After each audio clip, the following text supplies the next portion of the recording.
Good morning, Chairman Issa, Ranking Member Cummings, members of the committee. I am Patrick Sullivan, Assistant Inspector General for Investigations at EPA. Thank you for inviting me to testify. We're here today because the EPA OIG's Office of Investigations is being impeded from fulfilling its responsibilities by actions of the EPA's Internal Office of Homeland Security, also known as OHS, a unit within the Office of the Administrator. As I testified before you in October on the John Beal case, prior to EPA officials contacting the OIG about the situation involving Mr. Beal, OHS conducted its own investigation. The OHS actions, which included several interviews with Mr. Beal, delayed and damaged the OIG's subsequent investigation.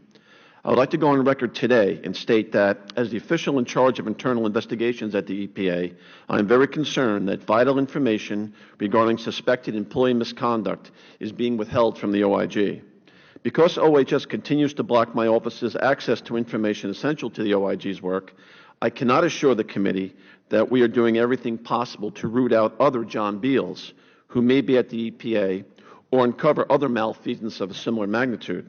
I believe that the current situation represents a significant liability for the EPA, the Congress, and the American taxpayers. In short, the actions of OHS violate the IG Act, the very legislation that Congress passed to ensure federal agencies have oversight. The EPA OIG was created pursuant to the IG Act and thereby has statutory authorities to conduct investigations of employee misconduct, threats against EPA personnel and facilities, and intrusions into EPA computer networks and systems.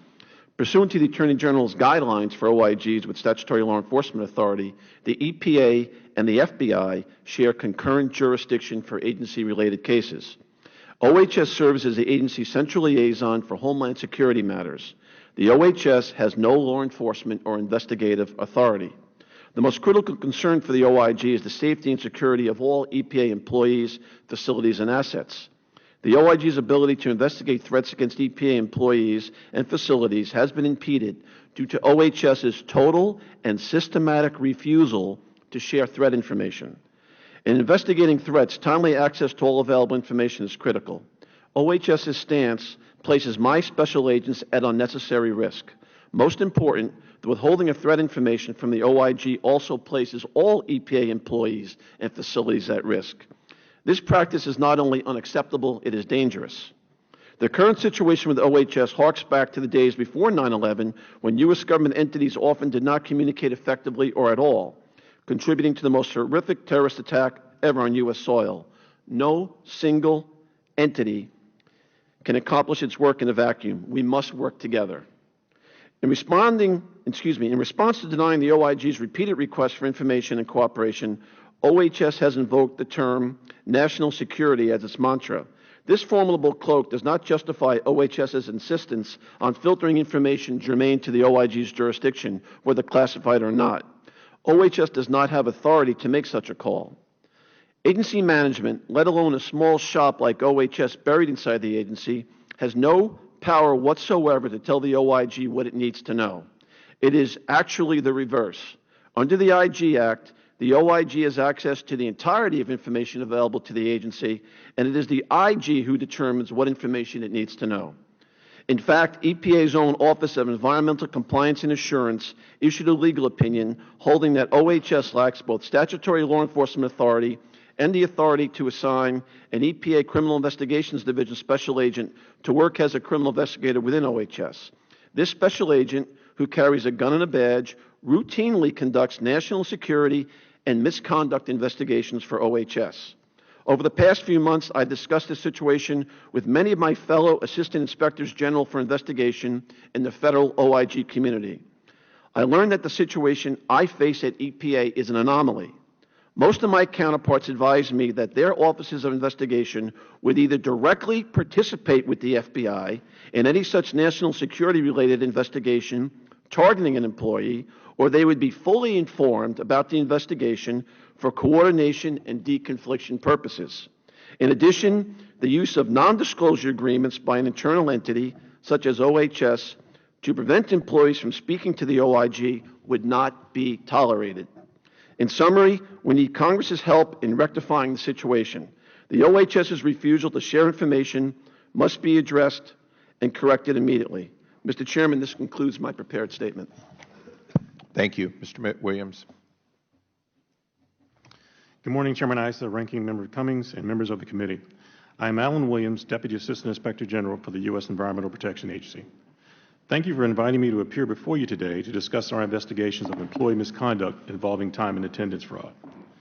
The Office of Inspector General is an independent entity within EPA. Therefore, the views expressed in my testimony are based on the findings of the OIG's work and are not intended to reflect the views of the agency. The OIG's successful investigation of John Bill was the subject of a hearing held by this committee on October 1, 2013.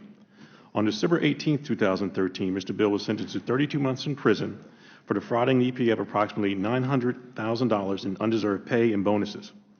Our investigation found, among other things, that Mr. Bill received his salary while missing more than 2.5 years of work with EPA, making this case one of the most notorious time and attendance fraud cases in the federal government.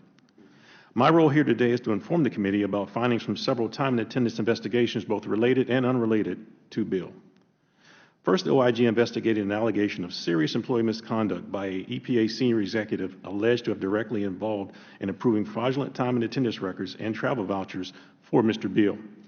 Our investigation was able to substantiate that this senior executive did not exercise due diligence with respect to the authorization and approval of Mr. Bill's time and attendance records, travel authorizations, and travel vouchers. The investigation also revealed that the senior executive did not exercise due diligence in part because she believed Mr. Bill worked for the Central Intelligence Agency. She never questioned Mr. Bill. Consequently, she authorized and approved fraudulent time and attendance records and travel vouchers in excess of $180,000.